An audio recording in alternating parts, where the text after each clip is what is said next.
All right, I'm going to start off with this because at the end of their fight, Tyron Woodley versus Jake Paul, okay? Jake Paul, you know, the post-fight interview, giving, you know, Tyron Woodley his props and whatnot. Tyron Woodley gets on the mic and literally begs for an immediate rematch after he lost. Pretty decisively, in my opinion, if you ask me as well. And the reason I say pretty much begged is because, you know, the Logan brothers, I mean, the Paul brothers, were basically telling him, hey, you had your opportunity. You had your shot. You had your opportunity. You had your shot, you know?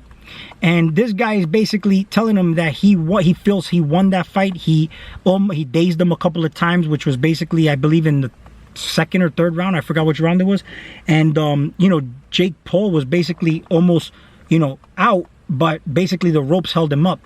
Regardless of how you put it, it played out a certain way, perfectly in favor of Jake Paul. And this is why in the previous video I said that it just all depends on the energies that are at play, and you know, people actually help. Teamwork makes a dream work. So just the fact that all the energy and how it was thrown out, the hate energy toward one and giving the you know, the support toward the other, but which side was just more dominant as far as what energy is actually stronger if you know how to use it properly, is why I knew he was going to lose and whatnot. But it also played out in a way where, you know, I don't care how much credentials Tyron Woodley had, he could not do anything to Jake Paul. As much as he tried to stalk him, he couldn't even find himself to literally let go of his hands.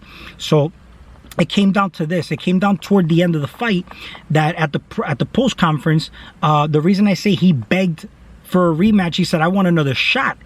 And then the Paul brothers are saying that you had your opportunity, you had your chance. It's like I look at that as symbolically as well, and I just can't help but to look at it. He says, I want another shot, okay? You had your opportunity, okay?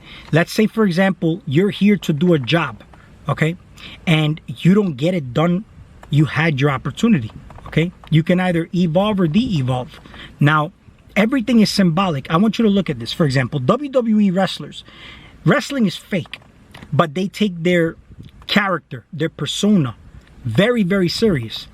And this is basically something that where some of them may not, even though the scripts are played out, some may not even agree to want to lose because it just kind of hurts their reputation, their character. It makes them look weak. And if you're in a position of power where you have creative control over your character, like guys like Brock Lesnar, Hulk Hogan at one point, Bill Goldberg, you know, they had creative control over their character, okay? And, you know, the guys who don't have that kind of power, they just basically got to go along with the scripts that they're written out already, you know? But at the end of the day, see, there's a lot of people who get their character tarnished and they end up going to another organization, right? And why would you go through the point of getting your character tarnished to go somewhere else? Why don't you just disagree to get your character tarnished from the get-go and just go to another organization that's going to appreciate how to use your character properly, okay? Maybe you can build your character using another platform if you don't agree to that. You know, look at the actors in Hollywood. In order for them to basically advance or get a bigger position of some sort or be let in on something, they have to go ritualistically through a humiliation, such as dressing like a woman, you know, doing certain gay or sexual acts or whatnot, okay? And these are things to really think about, because in order for you to accomplish something like that, you have to do something that is basically tarnishing your character. But see, people would ask, well, what would it matter what anybody else thinks? The only thing that you have to live with is what you think of yourself once you go through something that you know is tarnishing your reputation. Because at the end of the day, what matters most is not how people see you, but how you see yourself first. And how you see yourself is how people are going to see you, you know? So this is why your character, this is your moneymaker, your persona, your character, okay? You can know the energies and how to use them, but it's basically your moneymaker at the end of the day, okay? Now, look at this, for example. This guy's got to get a tattoo that says, I love Jake Paul, after getting humiliatingly beat in a boxing match against Jake Paul, he now has to get a tattoo that says, I love Jake Paul, just to get another shot. Now look at the word shot too, because see, look at how it looks on a global scale. It's going to come down to the point where in order for you to keep your job or be able to travel or do certain things in this matrix, you have to get a shot, right? So if you get a shot, you are able to participate in these things, because a lot of people are like, well, I don't want to get the shot, but I need to work. I need to travel. I need to. Do you need to do all these things? You know? See, look at the way I look at this. Tyron Woodley, in a real fight, I bet he can destroy Jake Paul, because he has more tools. He can use leg kicks. He can use takedowns. He can use wrestling. See, he's a better athletically built specimen of a human versus Jake Paul. He's just way more athletic, and he's got way more tools in his arsenal. Okay?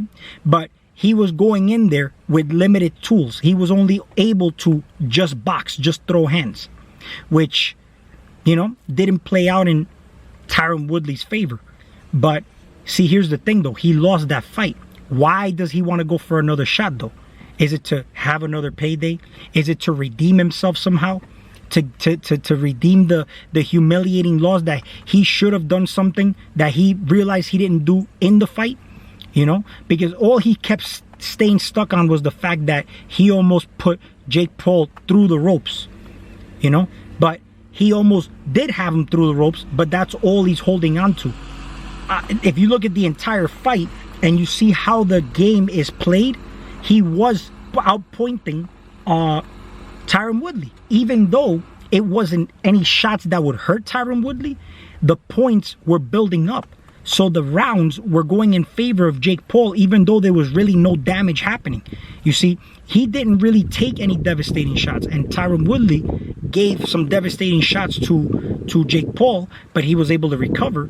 But at the end of the day, just how it played out, everything just played out in Jake Paul's favor. This whole platform is even Jake Paul's.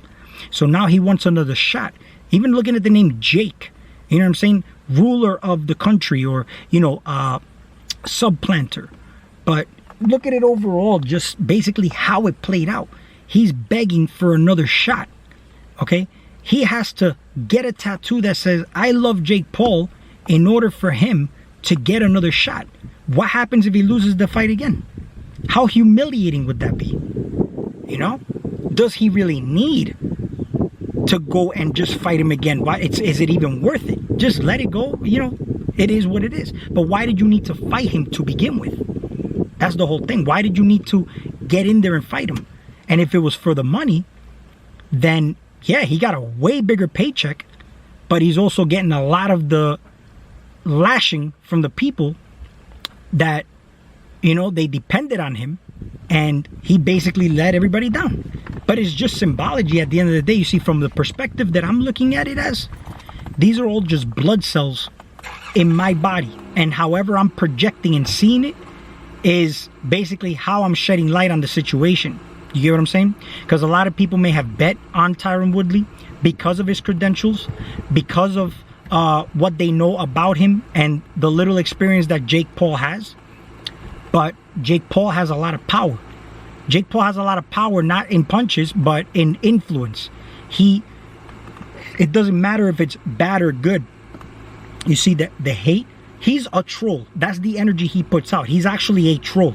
So does it matter that he's getting hate or he's getting bad publicity or bad media?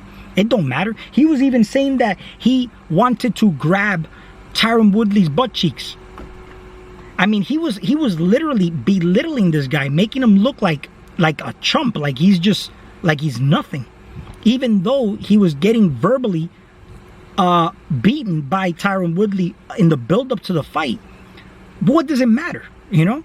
Think about this. How much did Jake have to lose versus Tyron Woodley, who was already on a downward spiral? He's going in there as the elite fighter versus a YouTuber Disney actor, you know? So let's say if Jake Paul would have lost, how would it have looked on Jake Paul? Well, he gave it a shot against an elite fighter, you know, a legit striker, a former welterweight champion, you know? Somebody who's fought on bigger stages. I mean, you could have heard endless, you know, things to justify Jake Paul's position if he lost. But what can Tyron Woodley really stand on right now? He got beat by a YouTuber. He also said that he was guaranteeing that he was going to put him to sleep, knock him out. He's not in his level. He doesn't have the level of experience he has and whatnot. But let's say if he wasn't using the platform, if it just came down to an actual real fight, Tyron Woodley could beat him. Now, if you think about this symbolically, the people who are at the mercy of like the global elites or whatnot, which is only a small percentage of them, but they have so much power, you know? And the fact that, first of all, they're unknown, so you don't even know who they are. But the fact is that if you decided to stand up and realize your power and who you actually are, you wouldn't be fighting with limited tools. You would use your entire arsenal because you have a lot more of an arsenal. You get what I'm saying? And that's why we look at ourselves as limited beings. But how do you see yourself as a limited being? It's not figuring things out here all intellectually, figuring out how this shit works. It really does come down to you really realizing yourself, what it is that you are. You'll see it symbolically outside of you. You don't read this shit in books. You come to realizations of all this basically on the way that you are actually observing and perceiving your reality and how it's tying into something that is on a big stage of whatever it is that you're into. Because you could get symbology from like actors, you know, backstage. You can get symbology through actors actually acting out certain scenarios and things in movies where they show you symbolically certain things. It also plays out behind the scenes. So this whole thing, behind the scenes, there's actually something going on. And it's not like life is playing out right then and there. These things are scripted out. It just happens to be that these were the actors that decided to be used as pawns, but not necessarily knowing. The actors don't know that they are pawns in that specific position that they're in. See, Tyron Woodley has been in positions that reflect a lot of what happens here with, let's say, melanated people and the Caucasian people, and how energies and things play out on a global scale overall, and how the platforms actually look like the world's big stage and how things are actually playing out, because everything here in your reality is actually playing out. If you're in a certain position right now in your life that's either favorable or unfavorable, know this: these scripts are already played out. So the moment you realize that you do not want to entertain that script anymore because you realized your potential, you realized it, you can change the scripts, because now you're seeing yourself a different way. In turn, others will see you a different way. So what does it matter, right? Right now, he has to get a tattoo and he agreed to it. But look at the way it played out too in the ring. All right, in the ring, Mama Woodley was hugging Jake Paul's dad, and I mean, her son just got completely humiliated. He's agreeing to get a tattoo that says, "I love Jake Paul," and further humiliating his legacy, right? So, and then the two families are hugging like, if like, oh, it's all good, like they're all cool with it. It's no problem. Like, think about this, man. You get put in situations and scenarios in your life, and you go and you hug and love your master. It's kind of, I saw that movie, a movie with like chickens, or turkeys, I forgot what it was, but the turkeys were basically, you know, they looked at the farmer as their dad or their god or whatnot, and every time that like the turkeys were looking forward to getting picked by the farmer, not knowing that the farmer is taking them in to chop them up and eat them. You know, they just think that they're chosen for something special. You know, and look at T Wood. He's called the Chosen One. And look at the name of the promoter and president of the UFC, Dana White. He had beef with Tyron Woodley as well. I mean, it just plays out in all angles as symbols. That's all it is. See, these things out here only mean something to you based on the things you were taught they mean. Or language, compartmentalizing things based on language. But in actuality, if you didn't know what any of this shit was, would it be what it is? Would you be able to read between the lines of the things you actually decided to compartmentalize in boxes? Instead, you could just see through the veil of what you create with language or with the way you see things, because it's just changing the way you see things. Literally shifting your consciousness into making sure that you can see clear and not see this veil for what you can literally see through this shit. Like, you can see through it. Everything's in symbols. It's kind of like if I do this, right? I'm literally, all right, read between the lines, and that's it. And then you'll know you're getting fucked. We'll talk soon.